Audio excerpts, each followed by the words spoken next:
Halo, dukung terus channel ini ya, agar terus berkembang dan tetap memberikan informasi serta motivasi yang bermanfaat buat teman-teman semua. Jangan lupa di subscribe ya, agar nggak ketinggalan tips-tips lainnya dari saya. Terima kasih. Halo, assalamualaikum warahmatullahi wabarakatuh. Jumpa lagi di channel Mukti TV.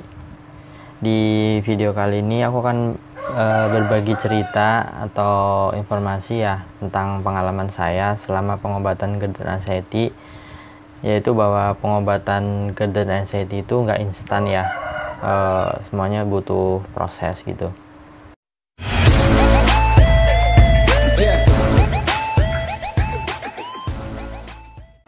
Jadi pengobatan GERD dan anxiety itu ya, jadi nggak bisa instan, nggak bisa sebulan atau 2 minggu itu, atau 2 bulan langsung sembuh gitu. Jadi emang bener butuh proses, butuh kesabaran juga, butuh niat gitu, yang bener-bener gitu untuk sembuh gitu, untuk lepas dari GERD dan anxiety gitu. Dan ada beberapa tips yang bisa saya bagikan. Apa saja sih yang perlu dilakukan selama proses penyembuhan atau pengobatan GERD dan anxiety. Yang pertama itu niat ya, jadi dari hati, dari pikiran semua diniatkan sama teman-teman. Jadi emang benar-benar niat mau sembuh gitu, jadi ya emang harus dilakukan apa aja gitu untuk kesembuhannya gitu. Salah satunya untuk mantang makanan yang biasa kita makan sehari-hari gitu, semisal kayak gorengan, semisal sambal gitu ya, santan, terus keju, coklat, terus kayak nangka, kopi, teh, soda gitu. Jadi kuning telur, jadi harus kita biasakan untuk menghindari makanan-makanan tersebut gitu. Karena juga ada ya kadang yang ini juga ke saya gitu, ada yang chat juga ke saya gitu, Mas, saya udah nggak tahan nih katanya, makan makanan gini mulu, rebus-rebusan mulu gitu. Jadi saya kasih tahu lebih jelasnya gitu. Oh ya gitu, untuk pengobatannya untuk lambungnya itu GERD dan anxiety itu nggak cepet, butuh proses sekitar 6 bulan minimal gitu. Jadi ya kalau mau benar-benar mau sembuh harus dijalanin gitu, kalau enggak ya terserah gitu. Saya kan ngasih saran gitu, saya ngasih masukan gitu, dan alhamdulillah juga dari teman saya ini juga yang sedang berjuang gitu ya, dia oh ya Mas nggak apa-apa, saya tahan, saya bersedia gitu, jadi buat sembuh gitu. Jadi harus benar-benar sabar, telaten, niat gitu. Jadi jangan cuma dipantang gitu, cuman harus benar-benar niat gitu. Oh ya, untuk tips juga buat teman ya, kalau mau buat niat gitu, jangan langsung diniatkan buat sebulan, buat 6 bulan, itu jangan. Jadi berat gitu ya, karena kan menghilangkan kebiasaan itu juga susah gitu ya, apalagi kebiasaan-kebiasaan yang makan-makanan yang kita makan gitu. Jadi diniatkan dulu 3 hari buat pantangan itu, makan makanan yang dipantang. Kemudian setelah berhasil baru lagi 3 hari lagi untuk mantang gitu. Setelah 1 minggu mungkin akan mulai terbiasa, niatkan lagi 3 hari atau 1 minggu gitu. Jadi nggak terasa tahu-tahu sebulan, 2 bulan, 3 bulan sampai 6 bulan gitu. Nanti kalau udah 6 bulan jadi kelihatan juga ada efeknya gitu ke badan teman-teman, ke kesehatan teman-teman. Untuk GERD dan anxiety-nya insya Allah nanti semakin membaik gitu.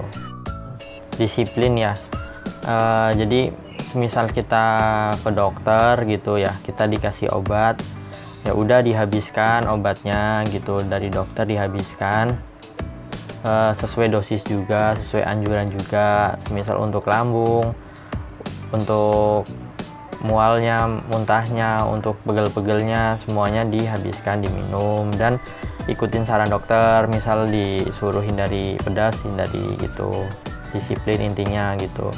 Kemudian disiplin tidur juga, jadi teman-teman juga dia benar-benar difokuskan, diatur gitu ya untuk tidur, jangan kemalaman. Jam 8 atau maksimal jam 9 sudah mulai tiduran, udah mulai posisi tidur gitu. Kemudian diusahakan juga tidur siang, dan yang paling penting disiplin makan gitu. Jadi selama pengobatan GERD dan anxiety itu lambung juga sensitif ya, jadi makan jangan telat gitu. Semisal pagi jam 7 usahakan tiap hari jam 7, semisal siang jam 11 atau jam 12 ya udah usahakan jam segitu. Semisal sore jam 5 untuk makan malamnya ya udah setiap hari usahakan jam 5 gitu, jangan telat gitu. Kemudian juga untuk selanjutnya, jadi jangan karena saking semangatnya pengen sembuh ya, jadi semua diminum gitu. Jadi semisal jamu sama vitamin, obat dokter langsung jadi diborong langsung diminum dalam sehari, itu jangan gitu. Jadi kadang juga antara jamu sama obat dokter itu ada reaksi juga gitu. Misalnya seperti kunyit itu kan seperti bisa menurunkan tensi juga kalau keseringan gitu ya, kalau sekali-kali nggak apa-apa. Terus sama bisa menurunkan kadar gula dalam darah juga gitu. Jadi kalau takutnya dicampur dengan obat itu takutnya ada reaksi gitu. Kemudian yang lain-lain juga termasuk obat-obat yang lain termasuk vitamin gitu juga jangan gitu, takutnya overdosis juga gitu. Lebih baik satu-satu aja dulu. Semisal minggu ini obat dokter dihabiskan obat dokter dulu, kemudian jeda 1 apa 2 hari, kemudian dilanjutkan dengan vitamin atau juga dengan jamu atau juga dengan madu atau yang lain gitu. Jadi jangan dicampur-campur gitu. Juga ya dari teman-teman yang sharing ke saya gitu ya, ada yang bilang juga kayak gitu, Mas saya paginya minum kunyit, siangnya sama obat dokter, terus jam 10 minum madu, kemudian siangnya minum obat dokter, jam 2 cemilan, kemudian jam ini vitamin menjelang tidur gitu. Itu borongan gitu ya, itu sering saya terima ya, sharing atau chat dari teman-teman juga, dan saya kasih tahu gitu kalau sebaiknya jangan seperti itu. Memang itu baik semua, bagus semua, cuman kalau dicampur-campur seperti itu kemungkinan malah nggak bagus buat tubuh juga gitu. Dan selama penyembuhan GERD dan anxiety-nya ya teman-teman juga jangan terlalu fokus sama sakitnya gitu. Jadi berasa nggak sembuh-sembuh juga gitu. Jadi alihkan aja perhatian misalnya ke hobi gitu, atau kesibukan yang lain gitu, yang hal-hal yang disukai gitu. Semisal olahraga ya, atau sepedaan, atau jalan-jalan pagi gitu, atau ketemu saudara, main ke teman juga yang deket-deket gitu, biar nggak capek juga gitu. Olahraga juga jangan yang capek-capek gitu. Jadi dialihkan, jadi nggak ingat sama sakitnya terus gitu. Jadi ya biar lupa, jadi seperti orang yang normal aja, seperti yang dulu lagi, seperti hari-hari yang dulu lagi gitu, dinikmatin aja gitu, biar benar-benar lupa sama sakitnya gitu. Atau juga bisa menonton film yang lucu, atau film-film yang ringan-ringan, atau acara-acara yang ringan di TV, semisal acara kuliner, acara jalan-jalan gitu. Itu nggak apa-apa buat alihin perhatian dan lupa sama sakitnya gitu. Kemudian yang terakhir itu teman-teman juga harus semangat dan berpikir positif gitu untuk sembuh gitu.